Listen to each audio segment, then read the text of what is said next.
Hello, good morning students.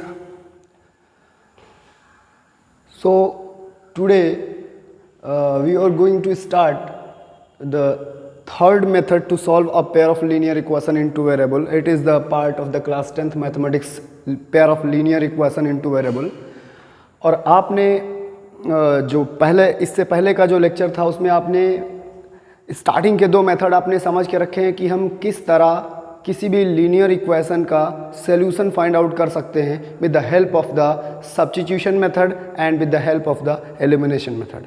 And today we are going to learn one more and very easy and very quick method to find out the solution of the given pair of linear equation into variable.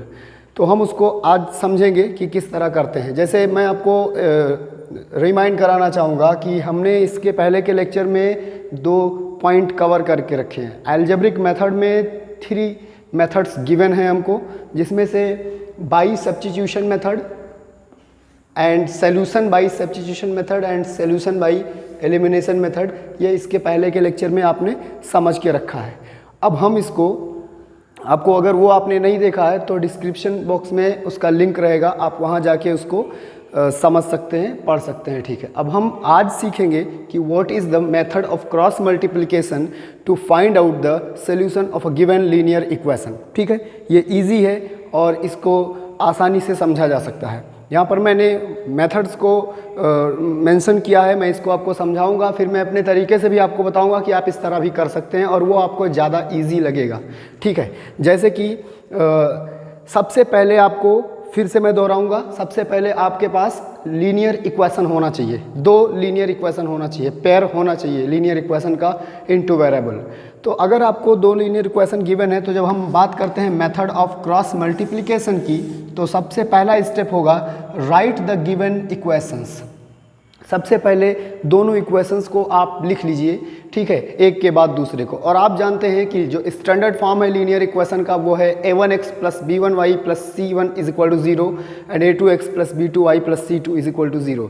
यहाँ से आप coefficient को equate कर लीजिए, जैसे coefficient वहाँ से निकाल लीजिए. जैसे x, पहले इक्वेशन में x का कॉफिशिएंट a1 है, दूसरे में a2 है, पहले में y का कॉफिशिएंट b1 है और दूसरे में b2 है, और पहले में कांस्टेंट टर्म c1 है और दूसरे में कांस्टेंट टर्म c2 है. इनको आप पहले इनकी न्यूमेरिकल वैल्यू जो है, जो गिवन है, उसको आप निकाल लीजिए, बाहर कर लीजिए, लिख लीजिए कहीं पर, क्योंकि इसी का यूज़ करेंगे हम और डायरेक्ट यहाँ से हमारे आंसर निकल कर आएंगे. तो आपने दोनों इक्वेशन को, स्टेप 1 जो आपका है उसमें आप दोनों इक्वेशन लिख लेंगे, जैसे कि ये मैंने लिख के रखा है. ये देखिए, a1x plus b1y plus c1 is equal to 0, a2x plus b2y plus c2 is equal to 0. ठीक है, फिर जब आप इनकी वैल्यूज़ निकाल लेंगे, a1 की, b1 की और c1 की, इनकी जो वैल्यूज़ होंगी a2 और b2 और c2, इनकी वैल्यूज़ निकाल लेंगे, तो आप एक अरेंजमेंट बनाइए इस तरीके से. स्टेप सेकंड आपको बता रहा हूँ.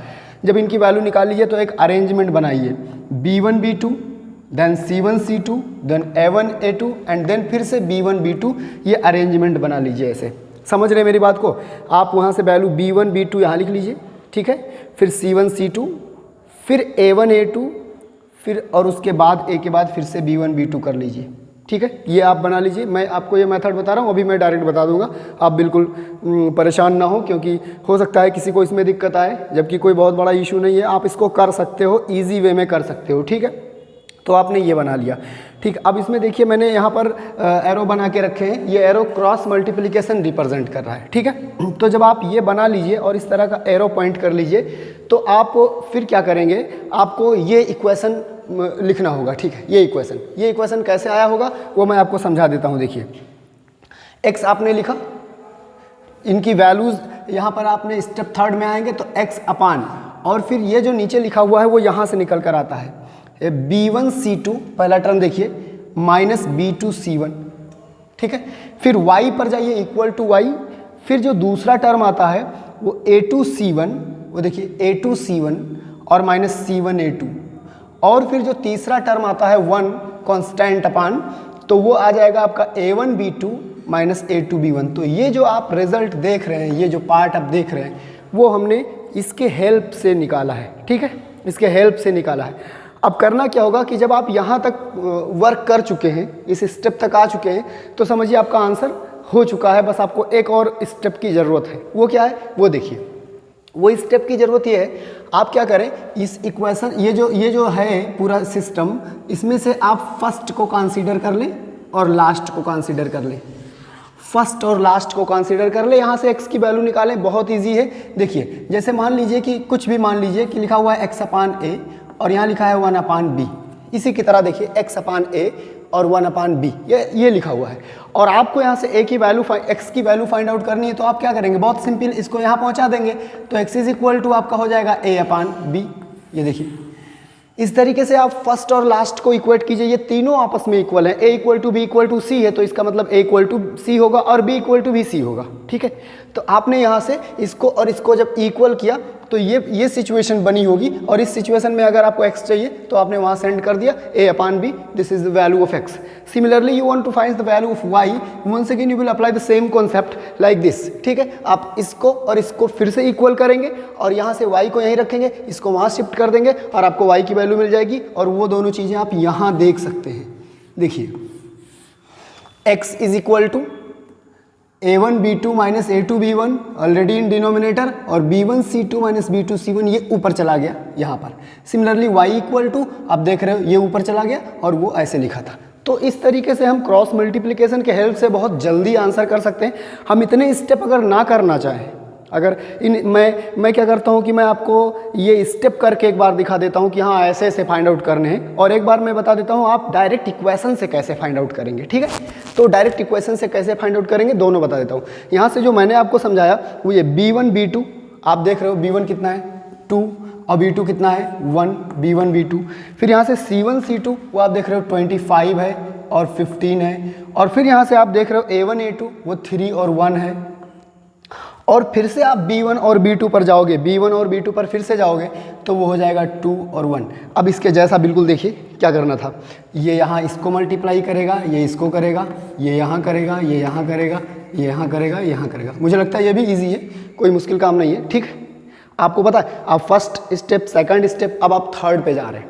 तो थर्ड पे जा रहे हैं तो आप क्या लिखेंगे, x/, ठीक, क्या लिखने वाले थे, b1c2 - b2c1। देखिए b1c2 मतलब कुल मिलाकर ये है 30 - 25। फिर आप y पर जाएंगे, y पर क्या था ये देखिए, y पर a2c1 - a1c2, a2c1 - a1c2। ठीक है, तो a2c1, ठीक है, ये देखिए a2 और यहाँ से a2 और c1, a2 और c1, तो ये इसको मल्टीप्लाई करेगा 25 माइनस, और फिर क्या है a1c2, वहाँ पर देखिए a1c2, तो ये a1c2 45 आएगा। फिर कांस्टेंट, फिर यहाँ पर क्या था a1b2, देखिए a1b2 यहाँ से देख लीजिए a1b2, तो 3 और -2। तो इजी है, मुझे लगता है कि ये भी इजी है, बहुत ज़्यादा मुश्किल नहीं है। वो भी यही तरीका है पर उसको हम अपने तरीके से करेंगे। ठीक है, अब इसको सिंप्लीफाई करना है तो फर्स्ट को आपको इसको इक्वल करना है। तो जब उसको इक्वल करोगे तो क्या आएगा, x/5 = 1/1। From here what you will get, अगर आप इसको और इसको इक्वल करते हो तो कुछ रिजल्ट और आएगा। देख लीजिए एक बार, यहाँ पर 15 है तो 15 है और वो 15 3 बनेगा आपका, तो इस तरीके से आप सही जा रहे हो। यहाँ पर आप 25 और माइनस, तो -20 बचेगा।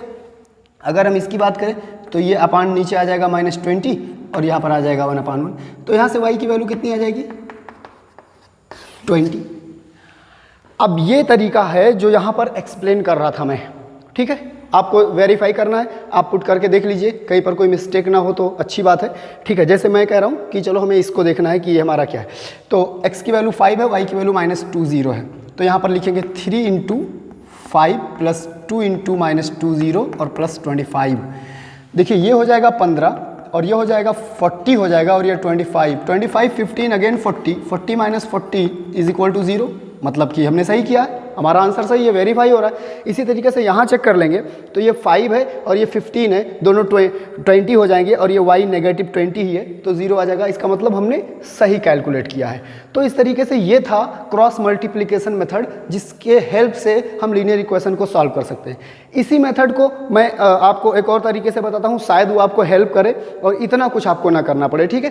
तो एग्जाम्पल को हम यहीं रखते हैं, वो एग्जाम्पल लिखा हुआ है हमारे पास और मैं आपको समझाता हूँ कि और इसको किस तरीके से कर सकते हैं, ठीक है। देखिए जैसे मैं आपको ये बता रहा हूँ कि जो भी इक्वेशन लिखा है आप उसको लिख लीजिए। ये सेकंड है या वही मेथड है, बस एक दूसरे तरीके से है। तो आपने क्या किया कि 3x लिख लिया, आपने 2y लिख लिया, आपने प्लस 25 लिख लिया इक्वल टू 0, ठीक है। दूसरा जो आपका है वो है x plus Y plus 15 equal to, दोनों इक्वेशन आपने लिख लिए। अब जो इसके बाद करना है वो आप यहाँ पर x लिखें, एक लाइन खींच दें, यहाँ पर माइनस वाई लिखें और एक लाइन खींच दें, और यहाँ पर 1 लिखें और एक लाइन खींच दें। हम सीधे वहाँ पहुँचे डायरेक्ट, इसे बीच के जो सब करने थे वो हमने नहीं किए, हम वहाँ पहुँचे। अब आप मेरा एक काम कीजिए, आप जानते हैं कोफिशिएंट कहाँ पर क्या है, यहाँ पर 1 है, यहाँ पर 15 है, यहाँ पर 1 है, ये 3 है, 2 है, 25 है, ये सब दिमाग में रखिए। आप जब x की बात कर रहे हैं आप इसको क्लोज कर लीजिए, समझिए कि नहीं है। यहाँ जो भी कोफिशिएंट है उसको इससे मल्टीप्लाई कीजिए, तो 15 टू जा यहाँ लिखिए 30, माइनस लगाइए, यहाँ जो कोफिशिएंट है इससे मल्टीप्लाई कीजिए, ठीक।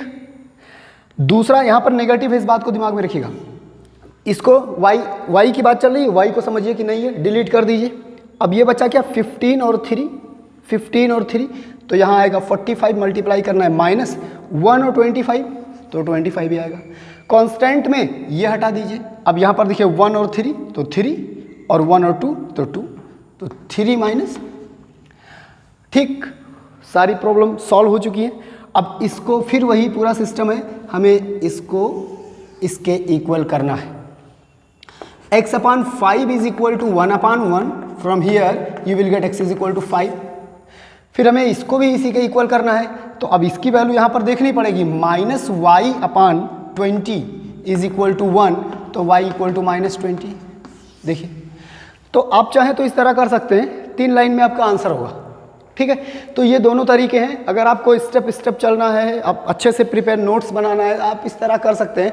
पर अगर आपको क्विक करना है कुछ भी, ये आपके पास है। क्या करना है, हमको ये पहले ऐसे लिख के x लिख लेना है, y लिख लेना है, 1 यहाँ पर माइनस y रहेगा, फिर अपान करके x को यहाँ क्लोज करना है, x के पूरे सिस्टम को, और ये पूरा क्रॉस मल्टीप्लाई करना है, फिर y वाले को क्लोज करना है x के साथ ही, फिर कांस्टेंट को करना है, फिर इन दोनों को, और ये रिजल्ट मिलेगा। फिर तीनों आपस में इक्वल है, a equal to b equal to c है, तो equal to b, a equal to c और b इक्वल टू vc, और वहाँ से ये आंसर निकल कर आएंगे। और आप जानते हैं कि ये सही है क्योंकि हमने वहाँ पर वेरीफाई करके देखा है कि वो सेटिस्फाई कर रहा है, और ऐसी x की वैल्यूज़ जो इक्वेशंस को सेटिस्फाई करे उसी को तो सॉल्यूशन कहते हैं। तो ये था क्रॉस मल्टीप्लिकेशन, और लास्ट मेथड लास्ट था, ठीक है। अब हमने आपको इसमें तीनों मेथड बता दिए हैं, ठीक। अब इसमें हम आपको एक और लेक्चर दे देंगे, ठीक है, एक और वीडियो दे देंगे जिसमें हम ये बताएंगे कि किसी भी लीनियर इक्वेशन को रिड्यूसिबल फॉर्म कैसे होता है, कब ज़रूरत पड़ती है कि उसको लीनियर इक्वेशन के फॉर्म में रिड्यूस किया जाए और फिर उसको सॉल्व किया जाए, तो उसको अगले में बता देंगे, ठीक है। उसका भी एक कंटेंट बना लेंगे कि ये रिड्यूसिबल फॉर्म का है, ठीक। और इसको आप कीजिए। अब इस तरीके से आप लीनियर इक्वेशन का कोई भी प्रॉब्लम सॉल्व कर सकते हैं ईजिली, और अगर नहीं होता है तो आप कमेंट करके पूछ सकते हैं कि ये कैसे होगा। Okay, thank you.